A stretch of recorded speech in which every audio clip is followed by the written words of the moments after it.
Bonjour et bienvenue sur Perron TV. Aujourd'hui, nous recevons sur notre plateau Patrick Nectou de l'association Ferus, qui milite pour la cohabitation entre les grands prédateurs et les troupeaux domestiques. Bonjour Patrick. Bonjour. Au programme de cette émission, le loup, un animal qui suscite bien des polémiques. On discutera de l'évolution de la présence du loup en France, des mœurs et du régime alimentaire de ce grand canidé. Avant de chercher à comprendre pourquoi avons-nous si peur du loup et d'évaluer comment il est possible de faire coexister grands prédateurs et élevage en France. Un riche programme. Patrick, si nous parlons aujourd'hui du retour du loup en France, c'est qu'il avait disparu. Comment expliquez-vous cette disparition ? En effet, le loup était présent autrefois sur tout le territoire. C'est un animal qui peut s'installer aussi bien en plaine qu'en montagne, dans les marais, au bord des rivières, en forêt, dans le bocage, comme aussi dans le département de l'Allier. Et puis, à partir du Moyen-Âge, ou même un petit peu avant, la destruction va être de plus en plus forte autour de cet animal. Ça commence par la déforestation. On va couper des arbres, éliminer des forêts. Et quand on enlève le milieu dans lequel il vit, ses proies disparaissent. Donc il a moins à manger et donc il y a un impact aussi sur la population.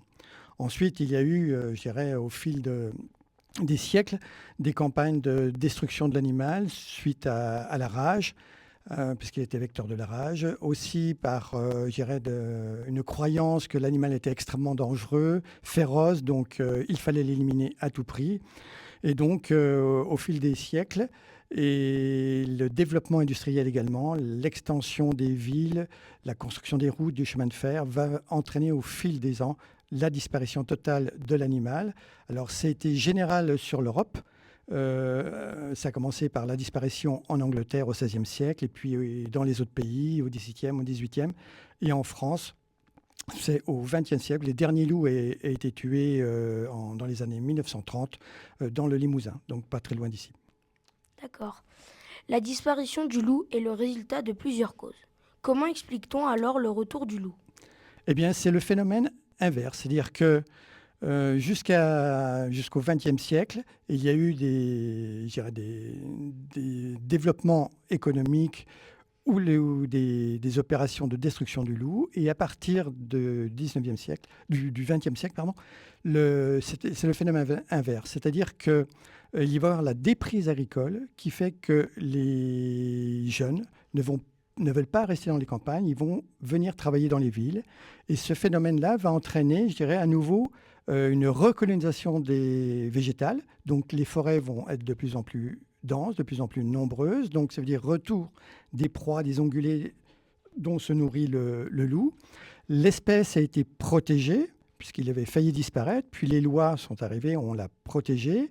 On a créé des espaces aussi naturels protégés, ce qui fait que l'animal retrouve des conditions favorables pour son retour. Alors, il y a une chose que je n'ai pas dite, mais qui est importante, c'est que le loup avait disparu quasiment de toute l'Europe de l'Ouest, sauf dans deux pays, l'Italie et l'Espagne.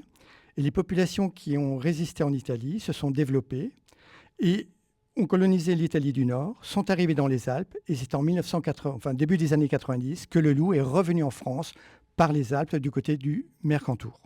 D'accord. Comment comptons-nous le nombre de loups en France et à ce jour, combien y a-t-il de loups en France ? Les loups sont-ils présents au pays de Tronchet ? Alors, comment comptons-nous les loups en France ? Alors, ça se fait par le biais de l'Office français de la biodiversité, de l'OFB. Donc, c'est des agents qui sont répartis sur tout le territoire national. Et donc, avec un réseau, soit de bénévoles, soit de chasseurs, soit des personnes qui sont intéressées, qui ont suivi une formation. Et donc, ce réseau-là fait des observations, relève des indices de présence des loups. Et donc, avec tous ces éléments, on arrive à avoir une estimation de l'effectif. Alors ensuite, il y a des comptages mathématiques de statistiques qui sont extrêmement compliqués. Mais on ne va pas compter individuellement chaque loup. Ce sont des estimations par la présence, par le relevé des crottes ou des indices génétiques de la présence de loups. Ce qui fait que, alors tout ça est piloté par le ministère de l'écologie. Et donc, pour l'année 2024, le chiffre officiel est de 1013 loups, avec une fourchette allant de 900 à 1300 loups, mais on retient le chiffre de 1013 loups. Voilà. Et pour le pays de Tronchet, alors là, je ne vais pas parler du pays de Tronchet, c'est-à-dire sur le département de l'Allier, nous n'avons pas de loups fixés, c'est-à-dire qu'on a ce qu'on appelle des loups dispersants.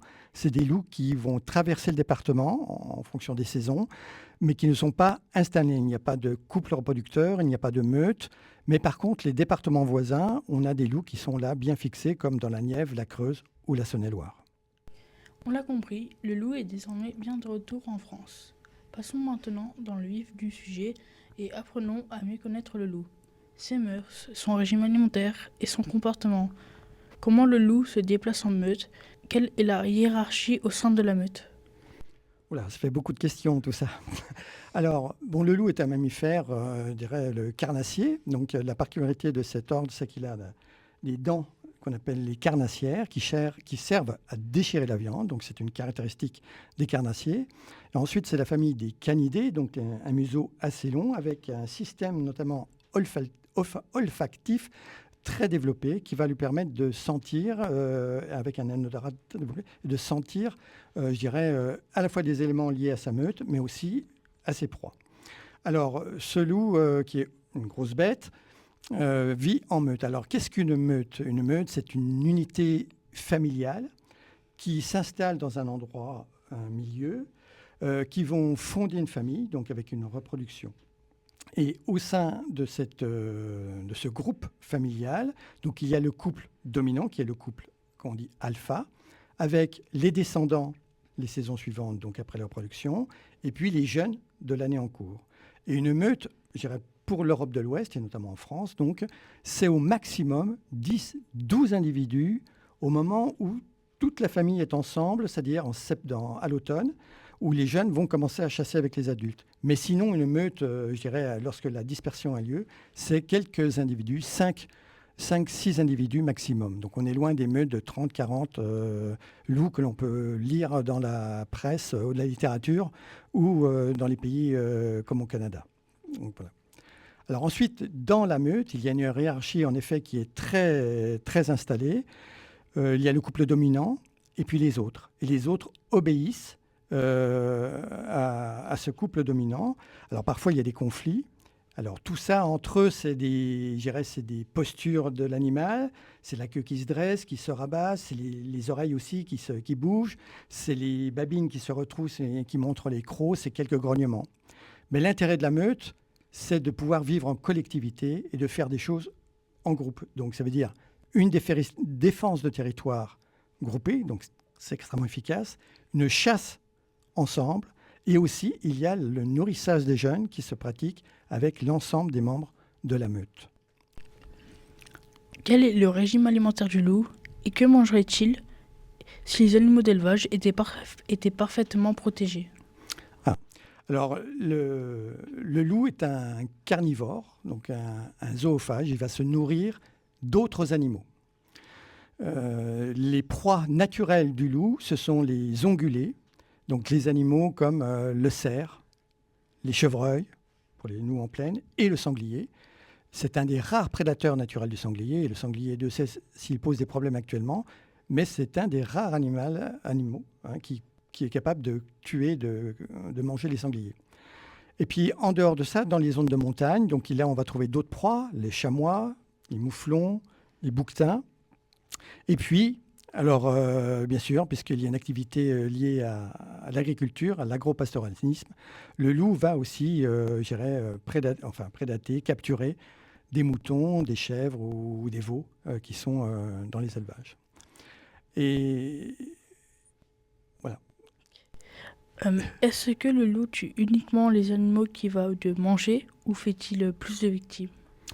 Alors, comme tout prédateur, que ce soit le loup, le lynx, l'ours, le lion, la martre, le renard, il ne tue que ce qu'il consomme. Il n'y a pas de gaspillage. Ils ne vont chasser que ce dont ils ont besoin. Alors, Dans une attaque sur un groupe de chevreuils ou de cerfs ou de chamois, les loups arrivent, parce que s'ils sont en meute, ils vont arriver à plusieurs. Ils vont cerner un individu qu'ils ont bien repéré parce qu'il est un peu blessé, fatigué ou qu'il est plus facile à prendre. Donc c'est cet animal qu'ils vont viser, essayer de capturer. Et puis tous les autres, au moment de l'attaque, qu'est-ce qu'ils font ? Eh bien, ils s'enfuient. Alors que dans le cas d'une attaque sur un troupeau d'animaux d'élevage, de brebis par exemple, eh bien là, on a affaire à des animaux qui sont plutôt parqués, dans un espace donc plutôt clos. Et donc, quand le loup arrive ou quand les loups arrivent, il va capturer un mouton, mais il se trouve que parfois, les brebis, dans un mouvement de panique, vont, soit s'approcher par curiosité, soit être paniqués et courir dans tous les sens.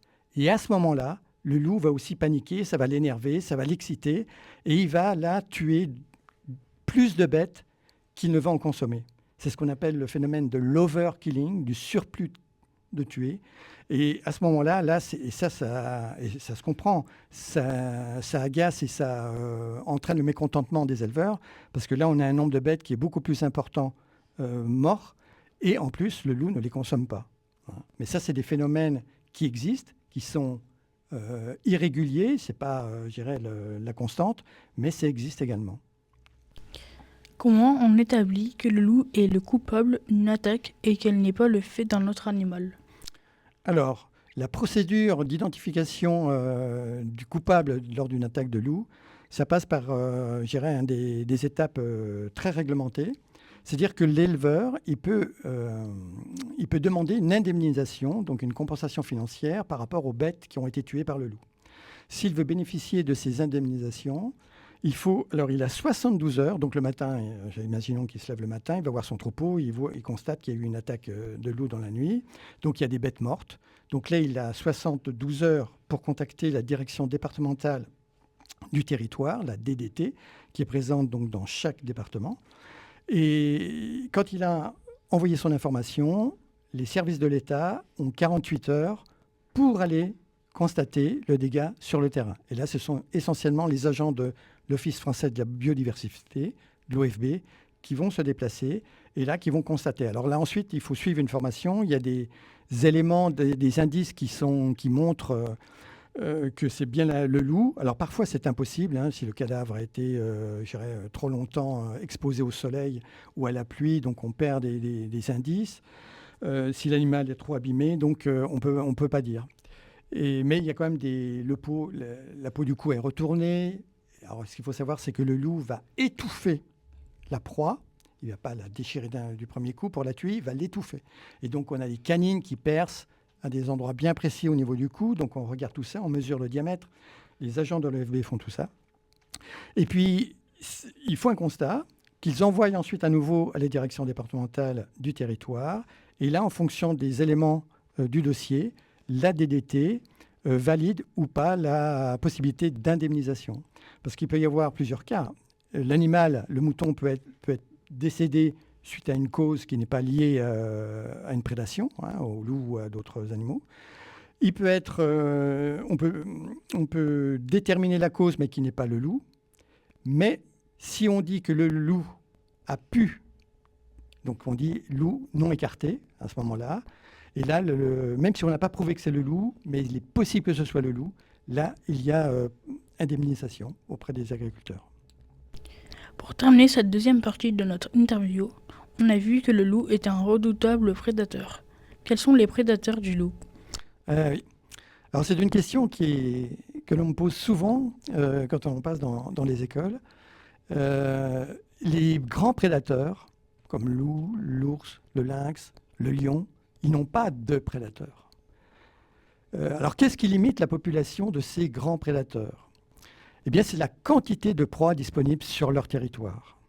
Tous ces animaux vivent dans un territoire bien précis. Alors le loup, c'est entre 150 et 300 km². Et donc, dans ce territoire, pour que la meute vive, il faut une certaine quantité de proies, qu'on a vu tout à l'heure, les ongulés. On parle bien des animaux sauvages. Et donc, c'est le nombre de proies qui va faire en sorte qu'il y a tant de loups qui vont pouvoir vivre dans cet espace-là. Ensuite, chose extrêmement importante aussi, chez les grands prédateurs, le nombre de naissances est aussi régulé par la quantité de proies. C'est-à-dire que les années où il y a des proies nombreuses, eh bien, il va y avoir 2, 3, 4 jeunes. Et puis les années où il n'y a pas suffisamment de proies pour nourrir tout le monde, eh bien là, il y aura une, voire pas de reproduction du tout. Donc la limitation, elle se fait comme ça. Maintenant, passons à une troisième partie de l'interview. Pourquoi crie-t-on au loup? Pourquoi ce prédateur suscite-t-il autant de peur? Eh bien, il y a plusieurs raisons à cela. D'une part, déjà, c'est une grosse bête, carnivore, carnassière, avec des dents très acérées, haut sur pattes, qui vit la nuit. Donc déjà, il y a la biologie, la vie de l'animal qui provoque certains frissons. Ensuite, il y a tout le passé au Moyen-Âge et même avant, l'histoire, le folklore. L'animal rentre dans l'imaginaire, dans des légendes. Il est lié au diable, il est lié à la malfaisance. Et il y a même des pays où, vous savez, c'est comme dans Harry Potter, on ne doit pas nommer Voldemort, hein, celui dont on parle mais qu'on ne peut pas dire son nom.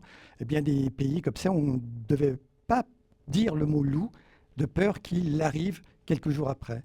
Donc il y a comme ça des petites histoires qui montrent que dans l'imaginaire, il était très présent et surtout, il faisait peur par sa vie, ses mystères, etc. Ensuite, il y a la religion. La religion catholique associe fortement la présence du loup avec le diable, et souvent on disait que si le loup était là et qu'il tuait les gens, c'était pour punir des péchés que l'homme avait faits. Et puis l'autre élément important, c'est aussi la rage. L'animal était vecteur de la rage, et la rage était une maladie terrible, avec des souffrances vis-à-vis des personnes qui étaient atteintes. Et donc le loup, mais aussi les chiens, les renards et d'autres animaux étaient vecteurs.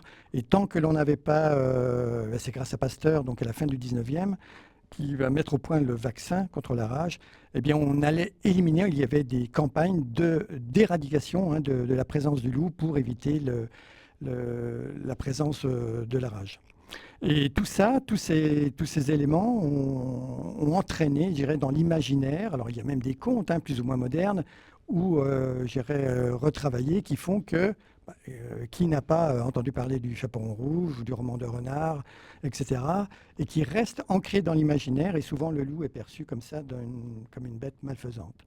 Et les réseaux sociaux, enfin certaines personnes sur les réseaux sociaux et certains organismes dans les médias profitent de cette peur qui est dans le collectif, qui reste encore dans l'imaginaire collectif, pour remettre une couche et refaire apparaître la peur de cet animal malfaisant. Alors que toutes les études scientifiques qui existent, au Moyen-Âge, il n'y en avait pas, mais maintenant on connaît très bien comment vit le loup, eh bien, malgré tout ça, ça reste encore ancré dans la mémoire des gens. D'accord. Et comment expliquez-vous qu'on a peur du loup? Eh bien, c'est lié à tout ça, à toutes ces légendes, tous ces éléments qui restent dans notre imaginaire, et que certains supports médiatiques continuent de véhiculer. D'accord. Dans quelle mesure le loup représente-t-il un danger pour les éleveurs bovins et ovins? Alors, pour tout l'élevage, que ce soit les vaches, les brebis, les chèvres, le loup, alors, je dirais pas danger, pose un problème vis-à-vis de l'activité d'élevage. Alors, il faut savoir qu'en France, mais dans d'autres pays, et depuis que l'homme a, élevé des animaux domestiques, il y a ce qu'on appelle une méthode d'élevage, le pâturage. C'est-à-dire qu'on va mettre les bêtes dans des espaces naturels, et ils vont manger l'herbe, les graminées, les fleurs, donc qui vont servir d'alimentation aux animaux d'élevage, qui permettent ensuite, soit en les vendant comme viande de boucherie, soit pour le lait et faire des fromages. Donc c'est une activité économique, commerciale économique. Il se trouve que depuis que le loup a disparu, l'homme, les bergers, les éleveurs, ont perdu l'habitude de travailler avec la présence du loup. On a augmenté la quantité de moutons, d'animaux dans les troupeaux. On est passé à 1500, 2000, 3000 bêtes dans les troupeaux. alors qu'autrefois c'était autour d'une centaine. On n'a plus surveillé les bêtes, on les a laissées pâturer de jour comme de nuit sans surveillance. Ce qui fait que quand le loup est revenu, eh bien le loup, il a aussi mangé des cerfs et des chevreuils, mais il a profité aussi de la présence de ces animaux d'élevage. Et donc, même si la déprédation, ce qu'on appelle la déprédation, l'attaque du loup sur les animaux d'élevage, reste faible, c'est 12-13 000 animaux tués par le loup chaque année, sur les 25 millions d'animaux d'élevage en France, et même sur les causes de mortalité les plus fortes, ce sont les fièvres, ce sont les maladies qui attaquent notamment chez les moutons, la fièvre catarrhale et autres, le pourcentage d'animaux tués par le loup est très faible. Il n'empêche que lorsqu'on est éleveur ou berger et que l'on voit ces moutons morts suite à une attaque de loup, d'une part c'est un choc émotionnel, ce qui se comprend parce qu'il les a élevés, il les aime donc ça fait mal.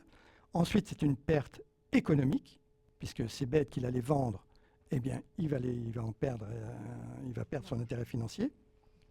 Et donc, je dirais, c'est dans un contexte agricole actuel avec des problèmes qui sont croissants comme la perte de revenus, les incidents climatiques, les crises sanitaires, les échanges commerciaux entre les pays et les continents, la politique agricole et autres, le changement aussi d'habitude, la population mange moins de viande, donc tout ça,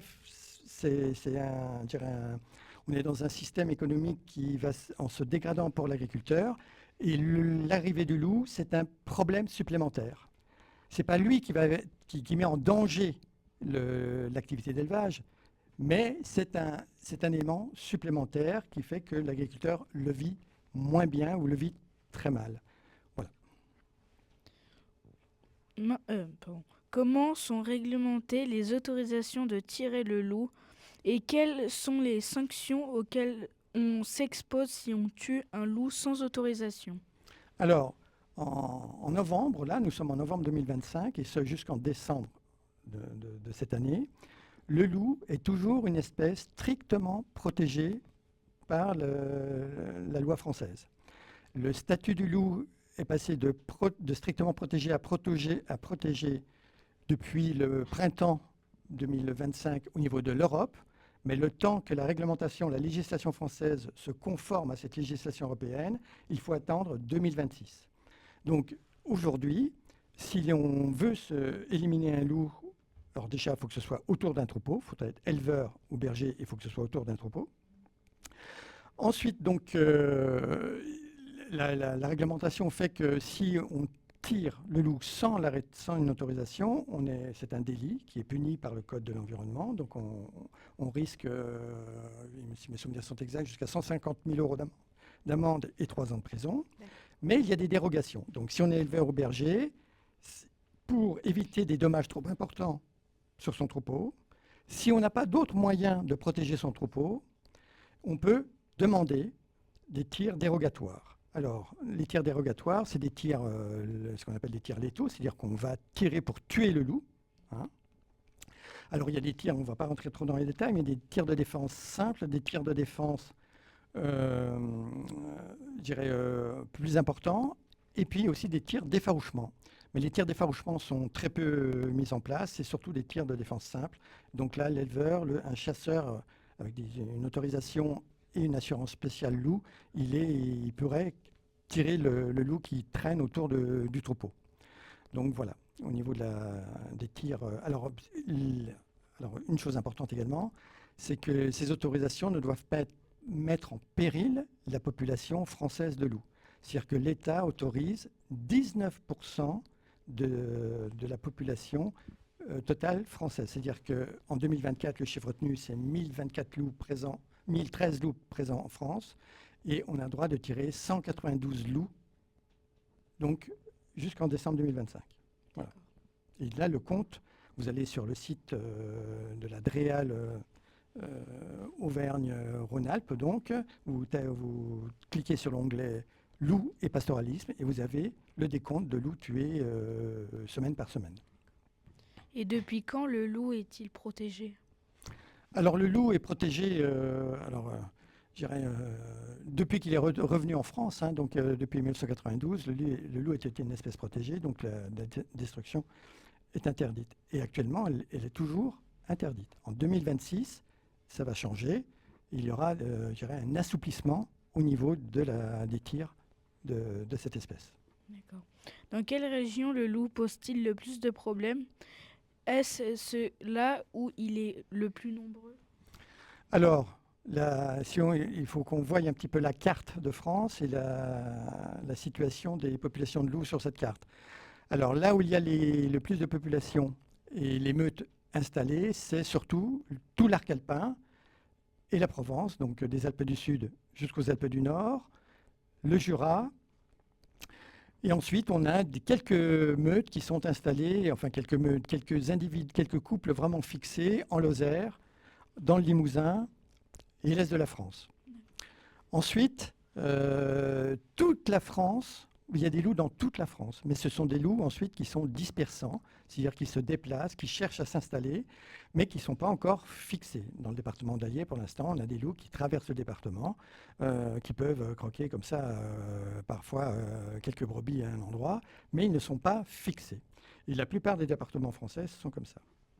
Et donc, les endroits où l'impact du loup sur les troupeaux est le plus fort, c'est dans sa zone historique d'arrivée, c'est-à-dire les Alpes, tout ce qui est Alpes de Provence, la Savoie, la Haute-Savoie, les Alpes méridionales, c'est là où l'impact est le plus fort. Mais toutefois, comme c'est là où ça fait déjà une trentaine d'années qu'il est présent et que les bergers ont réappris à vivre avec lui, il n'y a plus de corrélation entre l'augmentation de la population de loups et l'augmentation des attaques. C'est-à-dire que les mesures de protection deviennent de plus en plus efficaces et on arrive à stabiliser le nombre d'attaques. Par contre, sur les fronts colonisateurs, dans les sites où les loups arrivent, alors ce sont des jeunes loups ou ce sont des loups adultes mais qui ne connaissent pas encore bien les milieux où ils arrivent. Et donc là, ils vont s'attaquer à des proies plus faciles. Les proies les plus faciles, ce sont les animaux d'élevage. Y a-t-il à peu près combien de meutes en France? Alors c'est autour de 150, entre 150 et 200, voilà le nombre de meutes, en sachant que toutes les meutes sont essentiellement situées sur l'arc alpin de la Provence jusque dans le Jura. Voilà. Avant de passer à la dernière partie de l'interview avec Inès, combien de loups avez-vous vu? Alors personnellement, je n'ai encore jamais vu de loup, mais je n'ai jamais, je n'ai jamais fait en sorte que je sois mise en situation d'observation du loup. C'est-à-dire je n'ai pas encore parcouru vraiment des sites sur lesquels il était vraiment présent et je ne cherche pas à le voir. Moi, j'aime bien quand les animaux viennent vers moi et quand je fais des observations, quand je fais des affûts, eh bien peut-être qu'un jour je croiserai, il viendra comme ça par hasard. Mais par contre, lors d'une mission de surveillance de troupeau, j'ai eu le plaisir d'écouter, je ne les ai pas vus, mais j'ai écouté une meute de loups hurler comme ça plusieurs fois, et la journée et la nuit. Et déjà rien que ça, je peux vous dire que ça m'a donné beaucoup de frissons et une satisfaction vraiment très forte. Nous avons regardé en classe un reportage de France 3 Auvergne-Rhône-Alpes sur des attaques de loups dans le Cantal. Pour les éleveurs interrogés, il faut faire un choix entre le loup et l'élevage. Si vous deviez choisir entre le loup et l'élevage, quel serait votre choix? Alors déjà, je vous dirais, visionnez, écoutez, regardez, lisez des témoignages d'éleveurs et de bergers qui acceptent la présence du loup. Donc il y a aussi des éleveurs qui sont là, qui continuent de travailler même si le loup est autour des troupeaux. Donc eux, ils l'acceptent. Ensuite, je dirais la question, elle n'est pas aussi tranchée. C'est un choix de la société. À nous de choisir si on veut le loup ou si on ne le veut pas. Si on l'accepte, il ne faut pas faire reposer toutes les conséquences sur les seuls éleveurs et les bergers. Il faut que ce soit, je dirais, d'une façon collective que l'on soutienne cette profession. Et ça veut dire que collectivement, il faut que l'on puisse les aider financièrement, techniquement, humainement, de façon à ce que l'activité agropastorale puisse coexister avec la présence du loup. Et puis, je dirais que au lieu d'avoir des avis aussi tranchés, mettons, jusqu'à présent, là, je dirais, on n'avance pas sur le problème du loup. Il y a des tensions qui sont récurrentes. On n'avance pas dans des solutions, alors qu'il y a des solutions qui existent. Alors mettons-nous plutôt autour d'une table et discutons de ce que l'on est capable de faire pour les aider, mais non pas d'avoir des avis tranchés qui n'aboutissent à rien. Si le problème pour les éleveurs est de protéger leurs bêtes contre les intrusions de loups, pourquoi n'enferme-t-on pas les loups dans de grands parcs? Oui, pourquoi pas? Quel intérêt? Déjà, est-ce possible? Vous avez vu depuis le début de l'interview que le loup, comme les d'autres grands prédateurs, c'est un élément d'un écosystème. Un loup, ça vit dans un grand espace dans lequel il y a des milieux naturels avec des plantes, d'autres animaux. Ils sont tous en corrélation les uns avec les autres et ils ont tous besoin des uns et des autres.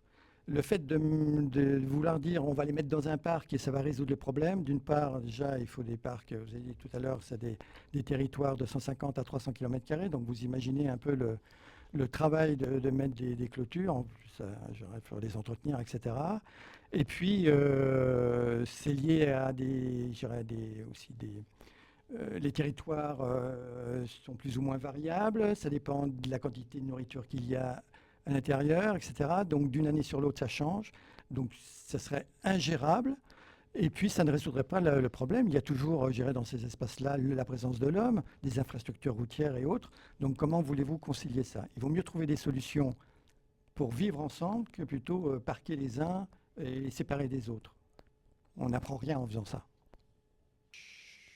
Quand et comment a été imaginé le dispositif Pastoraloup? Depuis quand y participez-vous?